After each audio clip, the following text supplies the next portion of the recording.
I was ganning to do some wacky opening bit here, but I cannot remember what it was. So, this is Action and Comics 647, starring Superman.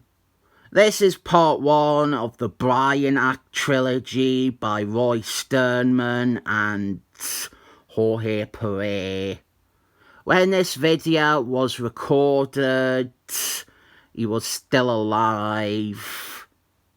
That is a disclaimer in case Jorge Perez dies in the next 4 hours. I hope he doesn't.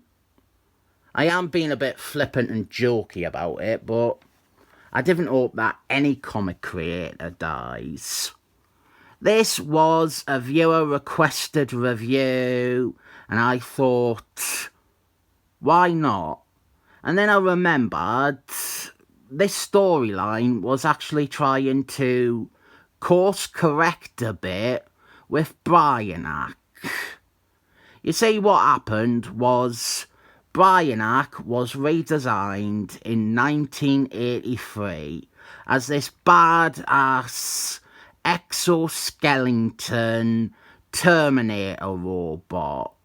But then the DC Universe got soft rebooted with Christmas on Infinite Earths.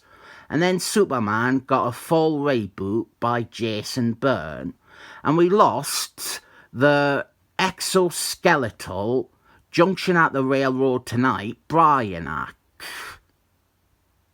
I have not read Jason Byrne's run.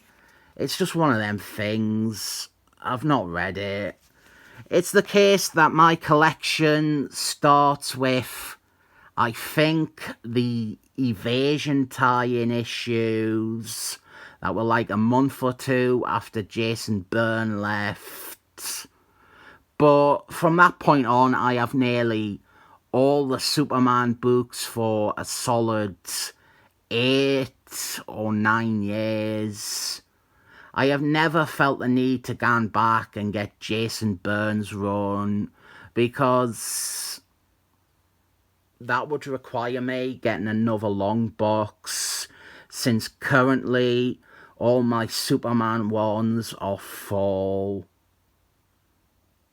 Anyway, my point is, Jason Byrne got rid of exoskeleton Brainiac and, in my opinion, gave us this rather crap-sounding version who is some ginger human dude called Milton with bad hair and a stupid beard that worked at a circus as a psychic. In an earlier story, I think Roy Sternman established that Milton was a host body for Brainiac, and we got back to Brainiac being an alien. If I have gotten anything wrong there, or I'm misreporting, please correct me down below in the comments. But from what I have read and this story, that seems to be the case.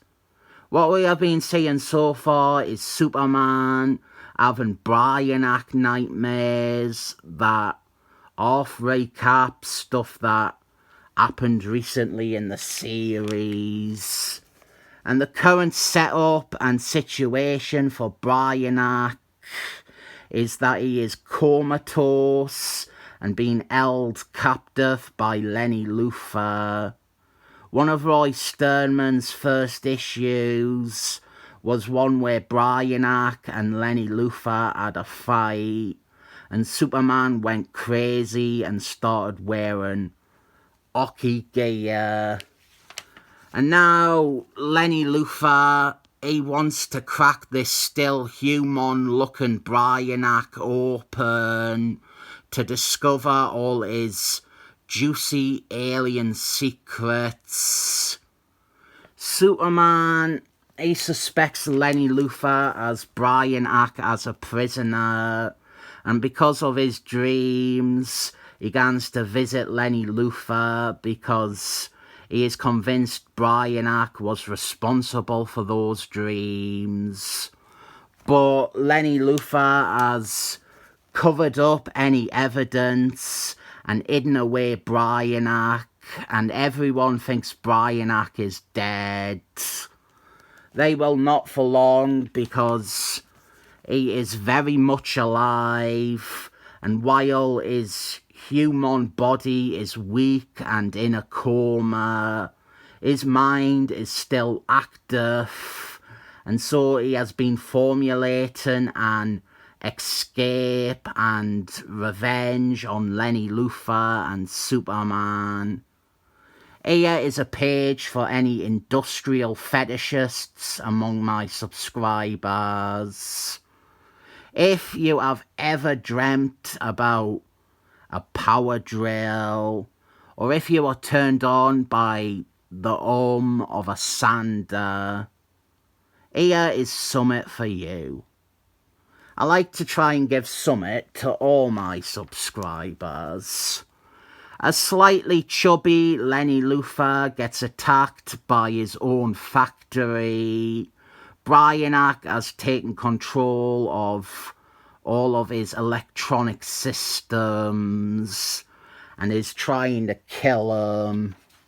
Superman was looking for Lenny Luthor anyway, and so he was already on his way to this factory. So he gets to swoop in and save his arch-enemy from his other arch-enemy. And now, Brainiac, he also has these little control disc things that he puts on people's necks so that he can have greater control over their minds and bodies. I quite like that as somewhat of an expansion of his powers, even if it is not entirely unique to him. So now it is Superman versus factory robots being controlled by Brainiac. I must say I prefer Perez art when it's like this, when it is less about jamming everything into a panel, and it allows them to do more varied stuff. Is Everything and the kitchen sink 2 approach is impressive, but it's also too much like a one-trick pony. Once you have seen a few issues of Christmas on Infinite Earths, you have kind of seen him plateau, and the rest loses a lot of its artistic novelty. Yeah, novelty. That is what it is. Very impressive novelty.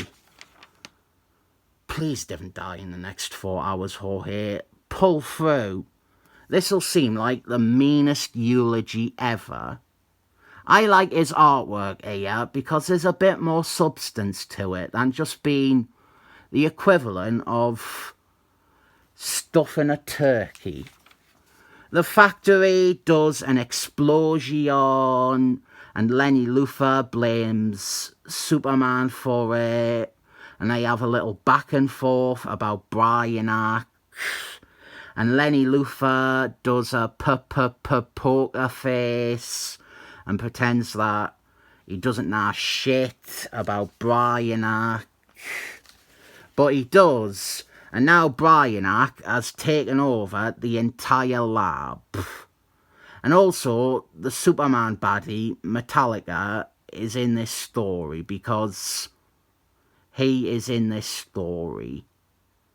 The Metallica appearance feels especially like they are teasing me by having a Terminator lookalike character and it not be Brainiac.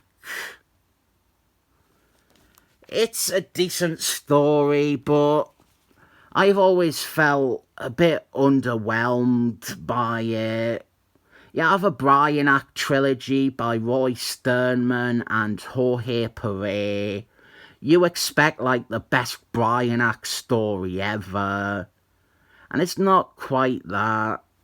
It's definitely worth a read, and it did get Brainiac back on the right track. So I'll give it 7 thumbs up.